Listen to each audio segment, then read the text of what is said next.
a really great gold mine, and the only working dredge in the Yukon. I call that really successful. You really don't have a choice. I spent so much time in the Yukon during my job.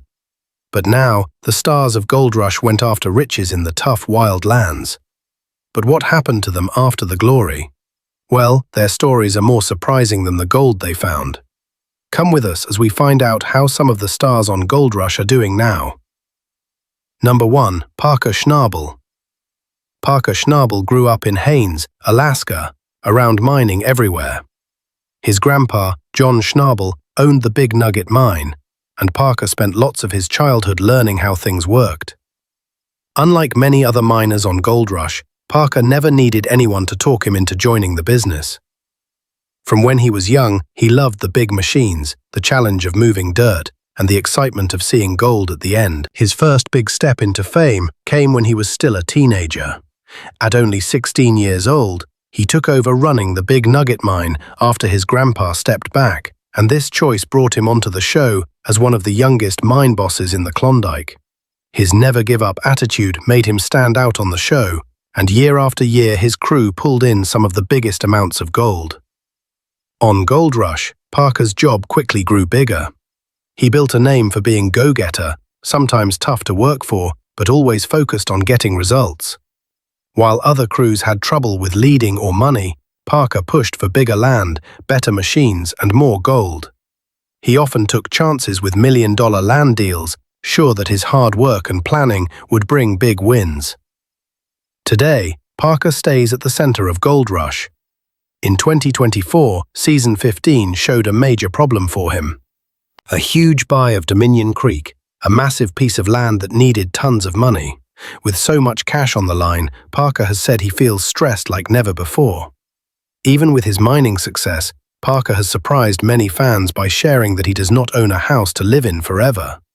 He often stays on location at the mine or with friends, choosing to spend his money on experiences instead of fancy houses or cars. His way of living shows his personality. Work first, everything else second. As of 2025, Parker keeps going after bigger projects, managing new land, bigger crews, and the job of keeping gold coming. His focus and strong attitude still define him, and his name is connected closely to the future of Gold Rush. Number 2. Ness. Rick Ness came to Gold Rush in a different way.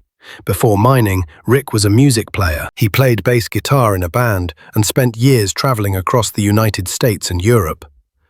Mining was never part of his plan, but a lucky meeting with Parker Schnabel changed his path.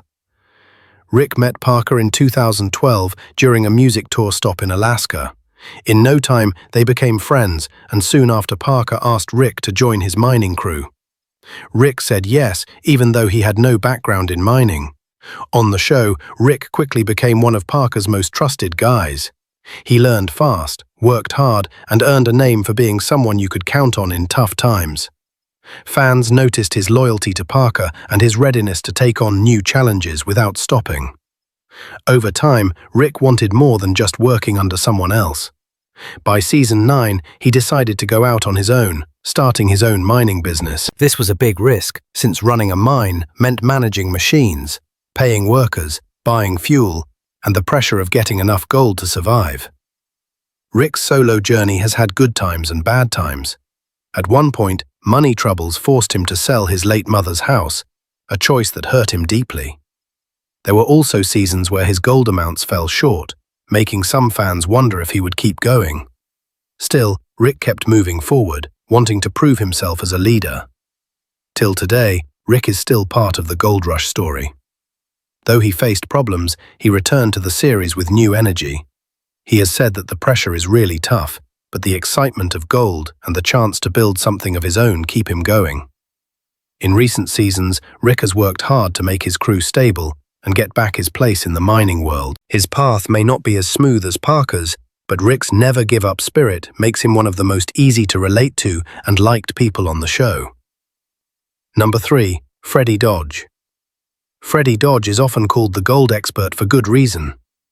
Born in Colorado, Freddie began collecting and panning for gold as a young boy, amazed by the way it sparkled in rivers. Long before TV cameras showed up, he spent many years learning the skill of placer mining. By the time Gold Rush started, Freddie was already a master with sluice boxes, wash plants, and ways to get gold back. Freddie first showed up on Gold Rush in the early seasons, usually as a guest helping other crews. His knowledge quickly stood out, especially when he helped Todd Hoffman and later Parker Schnabel. When other miners were losing gold because of bad setups, Freddie stepped in, fixed their systems, and showed them how to get more back. His skill with machines, especially building and running wash plants, made him super valuable to the mining world. At one point, he and his brother Derek even mined their own land in the Yukon, proving he could run his own ground too.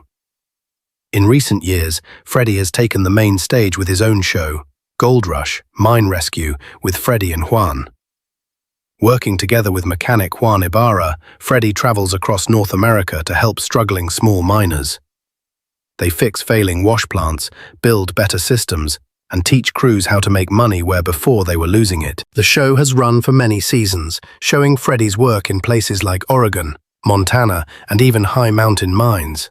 Fans have noticed that Freddie looks thinner than before, starting rumors about his health. He once shared that doctors found a tumor, but it was little. He has not talked publicly about any sickness, and he keeps working hard on the show. Off-camera, Freddie lives in Colorado with his wife Lisa and their daughters. He still works with MSI mining equipment and enjoys family life when he is not traveling. After many years in mining, Freddie Dodge remains one of the most respected experts in the business, both on and off screen. Number 4. Chris Dumit. Chris Dumit's path to Gold Rush is one of the most unusual. Originally from Oregon, Chris spent 25 years working as a plant carpenter. He had no mining know-how and never planned to be on a TV show. His connection to mining came in 2010 when he was hired to build a cabin for the Hoffman crew. The job was supposed to take about 10 days, but things didn't go as planned. Chris ended up staying for 5 months, helping around camp, picking up mining skills, and finally joining the operation as a full crew member. On the show, Chris became known for being reliable and having a good attitude. He started with the Hoffman crew, but later joined Parker Schnabel's team, where his job grew more important. Chris became the gold room expert, handling the careful job of cleaning, weighing, and refining the gold after it was washed out of the pay dirt. This was a huge responsibility, since mistakes at this stage could cost thousands of dollars. His trustworthy nature made him one of Parker's most valued workers. As Parker grew to multiple wash plants, Chris's workload got bigger. Running Big Red, Bob's Plant, and other setups meant that gold cleanup became too much. To help him, Parker moved Tatiana Costa up to help in the gold room, but Chris's presence stayed central. Viewers often notice how much pressure he is under, yet he keeps delivering correct and fast results. Away from the mine, Chris has developed other hobbies. He started his own company, Dumit Cigar, which sells handmade special cigars. He also enjoys golf, fishing, and winemaking, and often spends his off-seasons in places like Palm Springs, California. Fans look up to him for his down-to-earth personality and his work habits, which he says comes from growing up on a farm where the job is not done until it's done. After years on the show, Chris Dumit remains one of the most dependable people in the Gold Rush world. Number 5. Todd Hoffman. Todd Hoffman was one of the original dreamers behind Gold Rush. Before mining, he ran an airplane business in Oregon. But when the economy crashed in 2008, he started looking for a new way to support his family. Todd remembered his father, Jack Hoffman, talking about mining in Alaska many years earlier, and he decided to take a bold step. In 2010, Todd gathered a crew of friends and family, bought some equipment, and headed north. That decision became the starting point of Gold Rush. On the show, Todd quickly became known as the leader of the Hoffman crew. He was not always the most technical miner, but he had the vision and the willingness to take risks. His crew often faced breakdowns, bad ground, and money pressure, but Todd's never-give-up attitude kept them going. He argued with his men at times, but he also inspired loyalty. Viewers saw him as a man willing to gamble, everything for gold, even if it meant frustration and failure along the way. Over the seasons, Todd moved his crew across multiple locations. Porcupine Creek in Alaska, the Klondike in Yukon, and even Guyana in South America. Not every adventure paid off, but his keep-going attitude and faith kept him pushing forward. By season 8, Todd announced he was leaving Gold Rush to go after other opportunities. But his story didn't end there. In 2022, Todd returned with Hoffman Family Gold, bringing Jack and his son Hunter back to Alaska. The show followed them as they tried once again to make mining work, this time with the experience of past mistakes. Todd kept taking big swings, sometimes reaching too far, but always chasing the dream of striking it rich. Currently, Todd stays active in mining. He recently announced he bought a gold mine in the Yukon and hinted at another one in the works. Though Hoffman Family Gold contracts ended, Todd still shares updates on social media and has suggested a new show might come. His love for mining hasn't faded, and fans still see him as the man who started it all with a dream and a drive. Number 6. Jack Hoffman. Jack Hoffman, Todd's father, is one of the most respected people in the early seasons of Gold Rush. Jack grew up with a love for adventure and tried mining in Alaska many years before the show. Those tries did not bring him lasting success, but the experience gave him knowledge and a strong want to try again. When Todd suggested going back to Alaska in 2010, Jack agreed. For him, it was a second chance to live the mining life he had once chased. On the show, Jack was often seen as the heart of the Hoffman crew. He brought wisdom, calmness, and experience to the team, balancing Todd's quick leadership with good advice. He worked hands-on with machinery, dug pay dirt, and helped manage the crew during tough times. While he sometimes argued with Todd over choices, he was always loyal to the dream and ready to support his son. Fans looked up to his toughness, even as the years and physical strain took a toll. In 2022, Jack returned alongside Todd and grandson Hunter in Hoffman Family Gold. Viewers saw a more thoughtful side of him as age and health problems became part of the story. In one season, he admitted it might be his last time mining, and scenes showed him becoming emotional while celebrating birthdays on the claim. Fans felt the weight of those moments, knowing his mining days might be coming to an end. Jack's love for mining was personal. He believed in the gold mining dream and often reminded the crew to keep going when spirits were low. He represented the old-school miner spirit, willing to dig and work until the last bit of gold was pulled out of the ground. As of 2025, Jack is believed to have stepped back from the hard physical work of mining, but he remains part of the Hoffman legacy and the dream that started the whole adventure. Number 7. Fred Lewis. Fred Lewis joined Gold Rush much later than the Hoffmans, Parker or Rick. He had nothing to do with mining at all. He was a United States Army Green Beret and veteran who served multiple tours overseas. After leaving the military, Fred struggled to find a new purpose and a way to support his family. That search finally led him to the world of gold mining. His arrival brought a fresh angle to the show, highlighting a team of veterans trying to succeed in a completely new field. Fred's role on Gold Rush was as leader of his own crew, sometimes called the Misfits. Unlike Parker or Todd, Fred and his crew were beginners at mining. They made mistakes, had mechanical problems, and often faced setbacks. But their teamwork and never-give-up attitude set them apart. Fred used the leadership skills he learned in the military to motivate his crew and keep them pushing forward, even when the odds were against them. His story connected with viewers who saw him as a symbol of keep going. On the show, Fred took risks on tough claims, often working with limited resources. His seasons were not always profitable, but they showed a group of people learning, adapting, and refusing to quit. Some fans said he was unprepared, while others admired his courage to step into such a demanding industry without any experience before. As of late, Fred stepped away from Gold Rush and is not part of Season 15. However, he has stayed busy with mining projects off-camera. He posts updates on social media showing his work on smaller operations and his life after television. He is also active in non-profit efforts and adaptive sports, using his platform to support veterans and share his experiences. While his time on Gold Rush may be over, his story of changing from soldier to miner still stands as one of the most unique journeys on the show. Number 8. Dave Turin. Dave Turin, often called Dozer Dave, came into Gold Rush as part of the original Hoffman crew. Dave was not a miner by trade. He was a quarry and construction expert with years of experience running heavy equipment. His background made him a perfect fit when Todd needed skilled hands to run machinery and keep things moving. From his first appearances, Dave stood out as one of the most capable men on the team. On the show, Dave's role was usually running dozers, loaders, and managing earth-moving operations.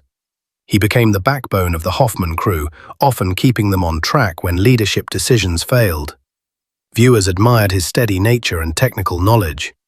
At times, however, he grew frustrated with Todd's risky choices and poor planning. These tensions finally led to heated arguments and even temporary departures from the crew. In later seasons, Dave decided to go out on his own. His spin-off series, Gold Rush, Dave Turin's Lost Mine, followed him as he searched abandoned claims across North America, trying to bring them back to life. The show highlighted his skill at judging old mines, rebuilding equipment, and bringing in crews to test whether forgotten ground still held gold. The spin-off Contentia ran for multiple seasons, showing Dave's independence and leadership away from Todd's shadow. Up until now, Dave has continued mining with smaller teams. While not always in the spotlight of the main show, he remains respected for his knowledge and work habits. Fans often point to him as one level-headed miner in the series, someone who avoids unnecessary drama and focuses on results. In 2025, Dave still takes part in mining ventures and appears at events and interviews connected to the Gold Rush brand. His legacy on the show is tied to his reputation as a hard worker, a problem solver, and a man who could always be counted on to move mountains, literally with his dozer. Number 9. Tatiana Costa. Tatiana Costa joined Gold Rush more recently, but her presence quickly became important. Originally from Brazil, she did not come from a mining background. Instead, her skills were built on location, where she learned the demanding work of gold recovery and equipment management. Parker Schnabel brought her onto his team to help with the growing workloads in the gold room. As Parker grew his operations and ran multiple wash plants at the same time, the amount of gold coming through for cleanup became too much. Chris had been handling it for years, but it was too much for one person alone. Tatiana was moved up to the gold department, where she helps with processing, weighing, and securing the gold. This work requires being exact and trust, and Parker's decision to put her in the role showed his confidence in her ability. Fans quickly noticed Tatiana's strong work habits and positive attitude. She handled long hours, heavy pressure, and the constant need for accuracy with determination. She also became a visible part of the team dynamic, balancing Parker's intensity and Chris's experienced methods with her own careful approach. Her role, though less dramatic than running big machines, is just as critical. Parker's operations expanding and the pressure higher than ever, her steady work in the gold room makes her one of the unsung heroes of the series. Number 10. Fred Hurt. Dakota Fred B. Fred Hurt, widely known as Dakota Fred, was one of the most colorful characters in Gold Rush. He entered the show during Season 1, but it was in Season 2 that viewers really noticed him. After Todd Hoffman's crew struggled at Porcupine Creek, Fred stepped in, leased the claim, and took over. This move stirred controversy among dismissing paranoia, but it also set him apart as a miner who was bold, tough, and unafraid to make big decisions. Fred's role on the show was that of the hard-nosed leader of his own operation. He ran Porcupine Creek with his son, Dustin, and pushed his crew with discipline and dedication. Unlike some others, Fred was not easily shaken. He had many years of experience in construction, diving and mining, and he brought that rugged knowledge to the screen. His style was different. He didn't waste time sugarcoating problems. Viewers either admired his toughness or criticized his hard edge, but he was never boring. In later seasons, Fred and Dustin turned their focus to dangerous but promising spots in Alaska, particularly McKinley Creek. Their spin-off, Gold Rush whitewater showed them diving into freezing, fast-moving mountain streams to suck up gold from bedrock. The work was extreme, full of ropes, rafts, and the constant risk of injury or worse. Fred, even in his 70s, strapped on scuba gear and jumped.